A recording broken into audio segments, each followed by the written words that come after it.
നമസ്കാരം. Raf talk മലയാളത്തിലേക്ക് അവർക്കും സ്വാഗതം. അസറും ഐമനും കേരള ബ്ലാസ്റ്റേഴ്സ് വിട്ടിരിക്കുന്നു. ഇക്കാര്യം ബ്ലാസ്റ്റേഴ്സ് ഇന്നലെ അർദ്ധരാത്രിയാണ് അറിയിക്കുന്നത്. രണ്ടുപേരും ബ്ലാസ്റ്റേഴ്സ് വിട്ടിരിക്കുകയാണ്. ബ്ലാസ്റ്റേഴ്സിൻ്റെ ഒഫീഷ്യൽ ആയിട്ടുള്ള സ്റ്റേറ്റ്മെൻറ്റിലേക്ക് ഒന്ന് പോകാം. ക്ലബ്ബ് കൺഫേം ചെയ്യുന്നു, അസറും ഐമനും ബ്ലാസ്റ്റേഴ്സ് വിടുകയാണ്. ഒരു മ്യൂച്വൽ ഡിസിഷനിലൂടെ, പരസ്പര സമ്മതത്തോടുകൂടിയുള്ള ഒരു തീരുമാനത്തിലൂടെ വഴി പിരിയുകയാണ്.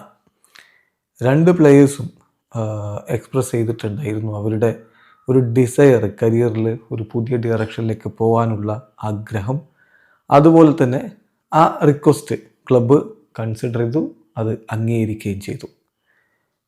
ക്ലബിൻ്റെ ലോവർ റാങ്ക്സിലൂടെ ഉയർന്നു വന്ന ഈ ട്വിൻസ് ബ്ലാസ്റ്റേഴ്സ് ഇക്കോസിസ്റ്റത്തിൻ്റെ ഭാഗമായിരുന്നു ഒരുപാട് വർഷങ്ങൾ.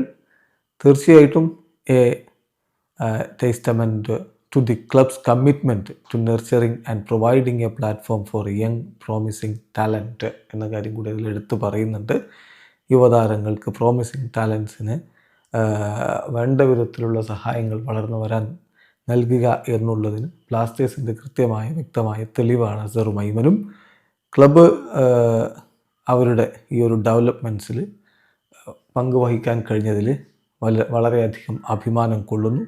Thanks them for there dedication and professionalism എന്ന് പറഞ്ഞുകൊണ്ട് അസറിനെയും ഐമനെയും ഇതാ കേരള ബ്ലാസ്റ്റേഴ്സ് യാത്രയാക്കിയിരിക്കുകയാണ്.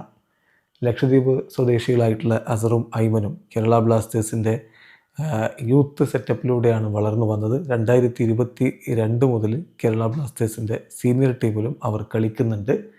ഏതായാലും ഇപ്പോൾ ഈ ISL അടുത്ത ഘട്ടത്തിൽ ബ്ലാസ്റ്റേഴ്സിൻ്റെ എല്ലാ വിദേശ താരങ്ങളും പോയി കഴിഞ്ഞു. അപ്പോഴാണ് ഇനി പ്രധാനപ്പെട്ട ഇന്ത്യൻ താരങ്ങൾ കൂടി പോകുന്നത് കാണുന്നത്. തീർച്ചയായിട്ടും ബ്ലാസ്റ്റേഴ്സ് ആരാധകർക്ക് നിരാശയുണ്ട്. വീഡിയോ അവസാനിക്കുന്നു. ഫുട്ബോൾ ലോകത്തെ കൂടുതൽ വിശേഷങ്ങളുമായി റാഫ് ടോക്സിൻ്റെ എത്താം.